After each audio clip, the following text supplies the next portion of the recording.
BJP के लोगों की, उनकी ट्रोल आर्मी की, उनके सांसदों की, उनके मंत्रियों की, उस इकोसिस्टम की ये झूठ बोलने की गंदी लत कैसे खत्म होगी? लेकिन शायद नहीं खत्म होगी, क्योंकि उस झूठ बोलने के जनक जो हैं वो खुद मोदी जी हैं। खैर, आप राहुल गांधी के बयानों को आज तक काट छाट के चला रहे हैं, अपनी दुकान इसी तरह से कुछ बीजेपी के नेता चला रहे हैं। ये कब समझ में आएगा आपको कि राहुल गांधी के खिलाफ झूठ परोसने से, उनके खिलाफ नाहक आरोप लगाने से जनता नहीं खुश हो रही है, जनता आपके साथ नहीं है, क्योंकि जनता और लोग इस देश के समझते हैं कि इस देश का जननायक कौन है और कौन उनके साथ मुश्किल के वक्त में हर मोड़ पर खड़ा हुआ है।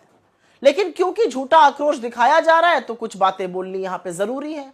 राहुल गांधी जी अमेरिका के दौरे पर हैं, वहां पर उन्होंने सबको समान अधिकार देने की एक बात कही। उन्होंने कहा कि हिंदुस्तान में सबको, हर धर्म, हर वर्ग, हर जाति के व्यक्ति को समान अधिकार होने चाहिए, और उसी क्रम में उन्होंने बहुत सारी बातें बोली। बीजेपी ने उसका एक वाक्य निकाला और उसको सिखों से जोड़ दिया।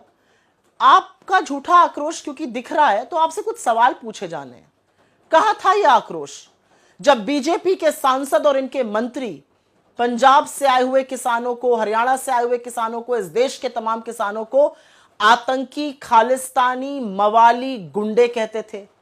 कहां था आपका आक्रोश जब पंजाब से आए हुए किसान, हरियाणा से आए हुए किसान, इस देश के तमाम किसानों में से 750 किसानों की अपने हक के लिए लड़ते हुए शहादत हुई? कहां था आपका आक्रोश जब नरेंद्र मोदी ने किसानों, और वो किसान जो पगड़ी पहने हुए थे, जो पग पहने थे, उनके लिए बड़ी बड़ी चट्टानें खड़ी कर दी, रास्ते खुदवा दिए, तारे और कीले गड़वा दी कि वो दिल्ली में एंटर ना कर सके, किलेबंदी कर दी दिल्ली की? कहां था आपका आक्रोश जब आपकी सांसद इस देश के अन्नदाताओं को, इस देश के किसानों को हत्यारा और बलात्कारी कहते हैं? असलियत यह है कि राहुल गांधी इस देश को आईना दिखा रहे हैं, क्योंकि आज इस देश के हालात कुछ ऐसे हैं कि ट्रेन में बैठे हुए एक व्यक्ति पर हमला इसलिए किया जाता है क्योंकि वो एक वर्ग, एक धर्म से आता है, उसके साथ उसको थप्पड़ मारे जाते हैं, उसके साथ बदतमीजी की जाती है। वो बुजुर्ग है क्योंकि वो मुसलमान है। शक के घेरे में एक आदमी की पीट पीट कर हरियाणा में हत्या कर दी गई क्योंकि शक था कि वो मुसलमान है और वो कुछ मीट कैरी कर रहा था।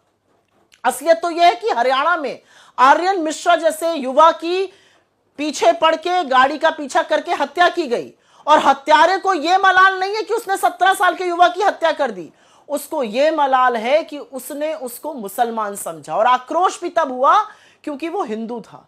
यह इस देश के हालात आपने कर दिए हैं।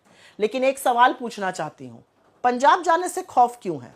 ये वही प्रधानमंत्री है ना जिन्होंने पंजाब की अस्मिता पर सवाल उठा दिया था, पंजाब में अपने खिलाफ असुरक्षा पर सवाल उठा दिया था। क्या पंजाबीज आपको सुरक्षित नहीं रख सकते थे? क्या पंजाब आपको सुरक्षित नहीं रख सकता था?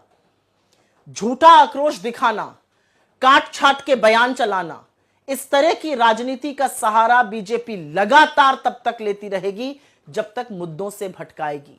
लेकिन आपके सामने विपक्ष खड़ा है, इंडिया अलायंस खड़ा है, कांग्रेस पार्टी खड़ी है, राहुल गांधी खड़े हैं, और मुद्दों से हम आपको भटकने नहीं देंगे।